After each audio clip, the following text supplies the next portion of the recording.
തലശ്ശേരി കേന്ദ്രമായി പ്രവർത്തിക്കുന്ന മഹാത്മാ സാംസ്കാരിക വേദിയുടെ നേതൃത്വത്തിൽ MT ജയചന്ദ്രൻ അനുസ്മരണം സംഘടിപ്പിച്ചു. തലശ്ശേരി ന്യൂസ് കോമോപൊളിറ്റൻ ക്ലബ് ഹാളിലാണ് അനുസ്മരണ ചടങ്ങ് സംഘടിപ്പിച്ചത്. മഹാത്മാ കോളേജ് പ്രിൻസിപ്പലായിരുന്ന MP രാധാകൃഷ്ണൻ മാസ്റ്റർ MT അനുസ്മരണ പ്രഭാഷണം നടത്തി.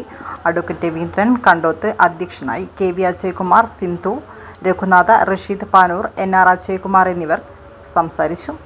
ദിനേശ് മാവുങ്കൽ ജയചന്ദ്രൻ അനുസ്മരണ പ്രഭാഷണം നടത്തി. അനുസ്മരണ പരിപാടിയിൽ പങ്കെടുത്ത ഗായകരായ മണികണ്ഠൻ, അനിൽ വടക്കുംപാട്, ശ്രീധരൻ ശ്രീലകം, ബാലൻ വയലേരി, സത്യൻ പുരൂർ, അനലിയ, കുഞ്ഞികൃഷ്ണൻ മാസ്റ്റർ, സുരേഷ്, വിനോദൻ UP, പ്രകാശൻ എന്നിവർ ജയചന്ദ്രനെ അനുസ്മരിച്ചു.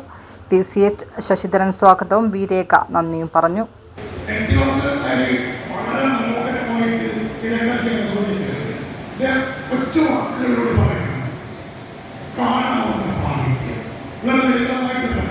കാണാവുന്ന സാഹിത്യമാണ് തിരക്കഥയാണ്. കാണാവുന്ന സാഹിത്യം അദ്ദേഹം ഈ തിരക്കഥയിൽ എനിക്ക് അദ്ദേഹത്തിന്റെ തിരക്കഥ വായിച്ചപ്പോൾ സിനിമ കണ്ടപ്പോൾ എനിക്ക് 1965 മുതൽ അന്ന് പുറപ്പെട്ടു എന്നുള്ള സിനിമയിലൂടെയാണ് അദ്ദേഹം ഈ രംഗത്തേക്ക് കാണുന്നത്. ഈ 2024 അവസാനത്തെ മനോരഥങ്ങൾ എന്ന സിനിമ വരെ 60-ൽ പരം ചിത്രങ്ങൾക്ക് അദ്ദേഹം തിരക്കഥ എഴുതിയിട്ടുണ്ട്. അദ്ദേഹത്തിന്റെ തിരക്കഥയുടെ പ്രത്യേകതയാണ് മനസ്സിലാക്കുന്നത്.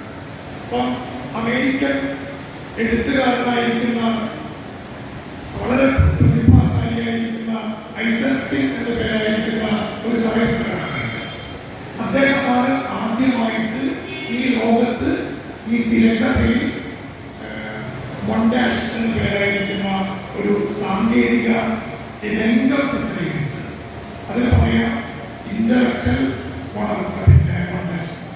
ഇന്റലക്ച്വൽ മൊണ്ടാഷ് എന്ന് പറഞ്ഞാൽ ദൈക്ഷണികമായിരിക്കുന്ന മൊണ്ടാഷ്.